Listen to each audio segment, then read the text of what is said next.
Topic po natin ngayon, paano papababain ang high cholesterol ng walang gamot. Ito yung mga natural remedies, di ba? Ano ba ang cholesterol? Alam nyo naman po, meron tayong blood test, di ba? Pag nakita mataas ang cholesterol, medyo nagwo-worry tayo, baka magbara sa puso yung cholesterol, yan ang mga complication, magbara sa utak, pati sa paa, pwede rin magbara at mas parang lumalapot yung dugo. Takot tayo dyan. Ang cholesterol level po kasi, meron niyang mga milligrams per DL eh. Normally ako bilang internist, cardiologist, bago ako nagbibigay ng mga home remedies or later on yung gamutan, kailangan lampas mga 240 milligram per DL. Kung medyo mataas-taas na, tsaka ako na binibigyan. Pero kung wala pang 240, mga lampas ng konti ng 200 kasi cut off 200. Lagyan natin 205, 210 o 220 lang. Sinasabi ko, try muna natin itong natural remedies, baka makuha naman kaysa iinom agad tayo ng mga simvastatin, atorvastatin. Maganda naman yung mga gamot, pero syempre kahit anong gamot, possible may side effect. Tsaka mas maganda walang gamot. Kung makokontrol mo naman di ba? Lalo na kung bata ka pa, wala ka namang komplikasyon. So, meron tayong 15 tips paano ibababa ang cholesterol natin. Palagay ko, hindi nyo pa alam ang iba dito. Number 1, malaking tulong ang exercise. Okay? Paglalakad lang. Kahit paglalakad, may pag-aaral niyan. Mas naglalakad yung tao everyday, 30 minutes minimum, bababa ang blood pressure, bababa ang blood sugar, at tataas ang good cholesterol, itong HDL, at bababa ang bad cholesterol. Kahit konting lakad lang, malaking tulong na yan. Kasi gumaganda circulation natin So, lowers bad cholesterol, increase good cholesterol, lakad-lakad lang, itry nyo, i-check nyo yung blood test nyo. Number 2, magugulat kayo, sapat na tulog. Yung mga taong puyat lagi, wala pang 7 hours ang tulog, tumataas ang cholesterol nila. Nakita nila may connection. Actually, ang puyat, ang problema sa puyat, tataas yung blood sugar mo. Di ba? Mapapansin yan, yung diabetes, mas mataas pag puyat. Blood pressure mo, tataas. Di ba? Mas na-high blood ka pag puyat. Mas mabilis heart rate mo kung puyat. Mas hilo ka kung puyat. At kung puyat ka, mas marami ka nakakain. Diba? Pag marami ka nakain, tataas din cholesterol mo. Kaya exercise and good sleep, pampababa ng cholesterol. Number 3, siyempre yung sigarilyo. Diba? Bukod sa pagkain, ang sigarilyo kasi, sinisira niya yung mga ugat Yung lining ng blood vessel natin, may cholesterol na nga siya, mas namamaga pa siya, swollen and inflame yung mga ugat natin pag naninigarilyo. Bukod pa sa taas ng cancer risk, di ba? So, tigil sigarilyo, pati alak din nakakataas din ng cholesterol po yun. Number 4, pag-inom ng sapat na tubig, malaking bagay. Sasabihin mo, Doc, ano connection ng tubig sa cholesterol? Kasi ang cholesterol, ang nagmamanage ng cholesterol natin, yung atay natin, yung liver Yung liver ang nagbe-breakdown ng cholesterol, siya nagmamanage ng cholesterol. Ang tubig, kailangan ng atay natin. Para gumana yung atay natin, kailangan marami kang tubig iniinom. First time nyo lang narinig yan. Yung puso natin, para gumana ng maganda, kailangan kompleto ka sa tubig. Bakit? Pag dehydrated tayo, kahit anong bagay naman pag kulang sa tubig, ayaw umandar Mga halaman, wag mo tubigan, hindi yan bubunga. Kaya itong tinatanim ko ang mangga, lagi ko nilalagyan ng tubig So kahit ano, pag walang tubig, mas kulubot ka. Walang tubig, mas nag-heart failure. Pati atay, walang tubig, hindi gumagana. Walang tubig, hindi ka makadumi, hindi ka makaihi maigi. Paano? Masyadong matigas ang dumi, masyadong madilaw ang ihi. Water, 8 to 10 glasses. Pinakamaganda. Okay? Isa pang tip, pampapayat. Sabi mo, Doc, tubig. Tatanungin ako ng pasyente, Doc, ano ba pwede kong inumin para bumaba ang cholesterol? Pwede mo inumin tubig. Doc, pwede ba mag-juice, orange juice, pineapple juice? Siyempre, hindi pwede. Sinabi na nga, kailangan natin magpapayat, mag-juice ka pa, di ba? Healthy naman yun Healthy kung hindi tayo overweight, ha? Doc, pwede ba buko? Pwede naman buko. Kaya lang matamis pa rin yung buko kahit anong gawin mo eh. 55 calories per glass of buko. Tubig na nga. Pwede bang iced tea, soft drinks, kung ano-ano pang iniinom, tubig na lang, pampapayat para bumaba cholesterol. Okay? Kung gusto nyo, tsaa o lemon water. Konti lang lemon para hindi mataas calories. Number 5, very important ha. Bababa cholesterol nyo dito sa number 5, soluble fiber. Ano ang soluble fiber? Yan ang oatmeal. Di ba? Oatmeal. Araw-araw, mag-oatmeal kayo sa umaga. 1 cup of oatmeal a day, bababa ang cholesterol mo ng 20 to 30 points. Kaya pag cholesterol mo 230 milligrams per DL, sobra ka. Mag-oatmeal ka araw-araw, bababa yan siguro hanggang mga 205 na lang bababa. So, oatmeal, may soluble fiber. Parang walis-walis siya fiber. Mga gulay. Lahat ng gulay, high in fiber. Kangkong, okra, talong, lahat ng favorite natin, mga spinach, broccoli, ampalaya, lahat yan napakaganda. High in antioxidant. So, pag maraming kangkong kinakain or spinach, di ba? Pag kumain kayo ng maraming gulay, anong mangyayari sa dumi nyo? Di ba? Ang ganda ng pagdumi nyo. Di ba? Kasi nga para siyang walis puro siyang mga fiber.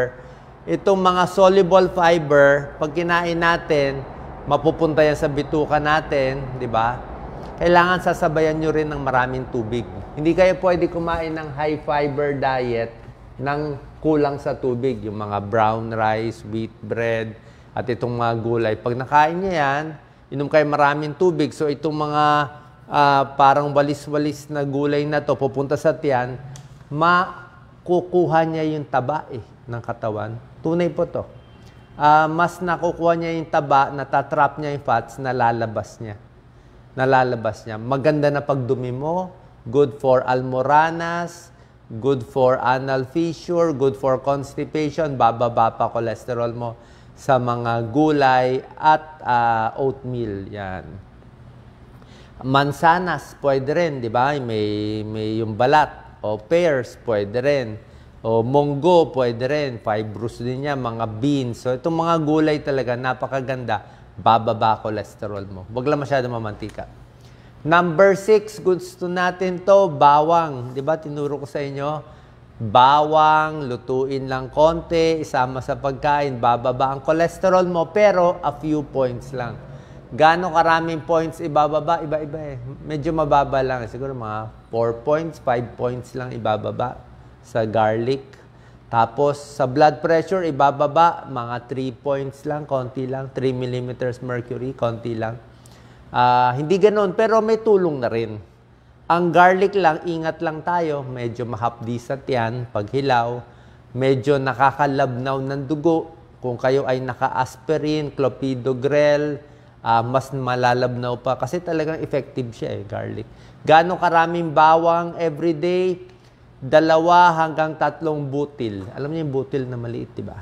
So, medyo iluto konti. Pag hilaw kasi masakit sa tiyan. Huwag lang susunugin. Tapos, isama sa pagkain. Huwag yung bawang lang kakainin, sasakitan diyan mo. So, pwede with meals, with salad, o ano. Number 7, soy product. Okay? Monggo, tokwa, tofu, soybeans, may tulong. Hindi ko sinabi taho, Taho matamis Oo, basta yung yung tokwa mismo. Hindi tokwa at baboy, tokwa lang at suka. So, tofu, soy milk, yogurt, may tulong. Nakakababa ng cholesterol din siya. Number 8, syempre, isda, tsaka omega-3 fatty acids, na mataas sa omega-3 fatty acids. Alam nyo naman yung mga isdang mataas sa omega-3, di ba? Pwede ang sardinas. Okay, sardinas lang kung may gout, konting ingat. Pag may gout, mataas uric acid, iwas sa sardinas. Pero kung hindi naman, okay ang sardinas, pwede ang tuna, salmon, mahal. Kahit bangus, okay na rin yan. Tamban. Lahat ng mga isda natin, napakaganda. Mataas sa omega-3 fatty acids, bababa ang triglyceride. Okay, mababawasan ang heart disease. 3 times a week isda, pwede. Okay, prito, mas maganda hindi prito eh. Gawin na lang paksiw o ibang luto. Kung magpiprito man kayo, konting mantika lang. So bukod sa isda, number 9, avocado. Avocados, maganda. May oleic acid, good fat siya, nakakababa ng cholesterol. Pwedeng a few slice, okay? Medyo mataas sa calories yung avocado, pero maganda rin siya sa cholesterol. Number 10, mansanas. Ang pwede lang talaga mansanas, nakakababa ng cholesterol. Pears, pwede rin, kasama yung balat. Strawberry, pwede rin. Huwag na lagyan ng maraming cream at gatas. Siyempre, ayaw natin full cream milk, di ba? Full cream milk, bawal eh. Mga low-fat milk lang tayo, dun lang tayo. So, konti lang. Pears, apples, berries. Number 11, pagdating sa mantika, sa pag-aaral kasi olive oil eh. Kaya lang mahal ang olive oil. Ang maganda kasi sa olive oil, kahit malamig, hindi siya tumitigas. Hindi katulad ng ibang taba, talagang pag nalamigan, lagay mo sa ref, di ba tumitigas? Di ba? Lagay mo yung adobong baboy mo na niluto, lagay mo sa ref. Sebo eh. Di ba? So pag kinain mo yung adobo, ang daming mantika sa kanin, mainit, pagdating sa tiyan, baka magsebo yan. So, yan ang problema. May taba na nagsesebo. Yun yung ayaw nating saturated fat, mamaya. So, olive oil, a little better, pero mahal. Kung iba yung mantika nyo, okay lang, pero konti lang ilagay nyo. Ha? Walang unli na oil. Konti lang. Number 12, tea, tsaa. Black tea, green tea, pwede. Black tea, green tea, may antioxidant, nakakababa ng cholesterol, may anti-cancer properties pa ang green tea. Ingat lang sa cream, sa honey, sa sugar. Number 13, ito kalaban natin, okay? Itong 13, 14, hindi nyo alam, ito nagpapataas ng cholesterol nyo. Okay? Number 13 is trans fat. Number 14 is saturated fat. Ano tong trans fat? Ito yung trans fat na lagi natin kinakain sa fast food. Diba? Ito yung french fries, chicken nuggets, hamburger, mga fried chicken, sa supermarket, processed food. So, lahat yan. Margarine, lahat yan. Okay? So, ginagawa to eh. Parang may industrial process, tawag nila hydrogenation. Kaya nababago yung pagkain nagiging trans fat. Yung mga cookies, yung mga apple pie. Diba? Napakasarap. Pero alam mong mamantika at nakakataas ng cholesterol. Pwede naman i-check eh. Di ba, ginawa na nga ito ng isang tao, yung Super Size Me, di ba? Yung Super Size Me na documentary, kumain siya ng puro fast food every day. Alam mo ang nangyari? Nasira atay niya. Atay niya yung SGPT, SGOT niya, tumaas. Blood pressure, blood sugar, cholesterol, nag-high lahat. Nag-high kakakain ito. Pwede ba kumain? Pwede. Ako, kumakain ako sa fast food. Lalo na pag sa labas, wala akong makainan. Di ba? Pag pupunta kami sa mga medical mission, ganyan. So, ano lang, once a week o once a month o walang choice ka, wala kang choice, kakain ka sa labas. So, trans fat, ingat. Okay, mga fast foods. Number 14, saturated fat. Saturated fat, ito yung taba talaga mismo. Mga sinigang na baboy, taba ng baka, yun talaga fat. Okay, manok, yung balat mismo, may saturated fat. Butter, cheese, full cream milk, ice cream, yan talaga yung mga fatty foods. Okay? So, saturated fat, ibig sabihin niya, solid yung taba sa room temperature. Nakita niyo, matigas yung butter, di ba? So, yun ang nakataba. Number 15, syempre dapat relax din tayo. Okay? Ang chronic stress, lagi ka nai-stress, tumataas ang cholesterol mo. Bakit? Syempre, chronic stress, hindi ka makatulog. Diba? Pag puyat ka, kakain ka.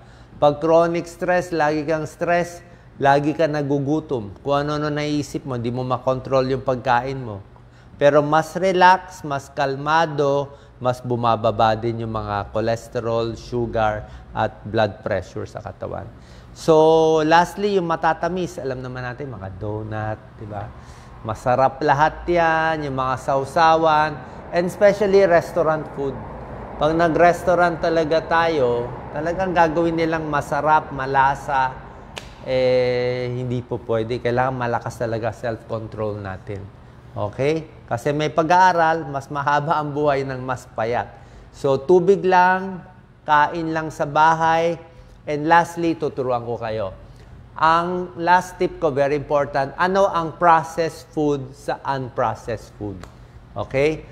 Unprocessed food, ito yung binigay ng Diyos sa atin. Binigay ng Diyos na food. Yun ang healthy. Processed food na hinalo-halo na natin.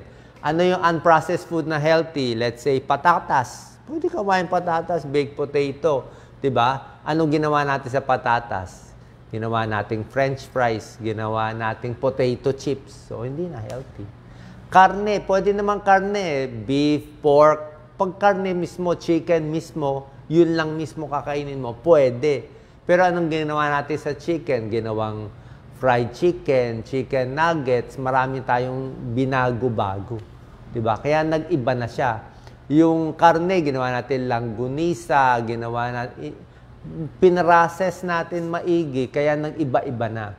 Kamatis, di ba? Pwede kang kumain ng kamatis. Gawa ng Diyos yan. Kamatis, anong ginawa natin? Ginawang ketchup, kung ano ginawang sauce, na pag ketchup kasi maalat na. Marami ka nang na-process, naging supermarket food na, hindi mo na makita yung itsura ng manok. Kailangan makita mo yung paan ng manok, mas normal looking, yun ang unprocessed, yun ang mas healthy. Okay? Kaya nga sa prutas, mas maganda yung prutas mismo kakainin mo, yung orange, yung dalandan, siya ang kakainin mo. Kasi pag ginawa mo ng bottled fruit juice, iba na yun. Nilagyan na ng sugar yun. Diba? Baka konti lang ang tunay na prutas, puro tubig, puro asukal na lang nilagay.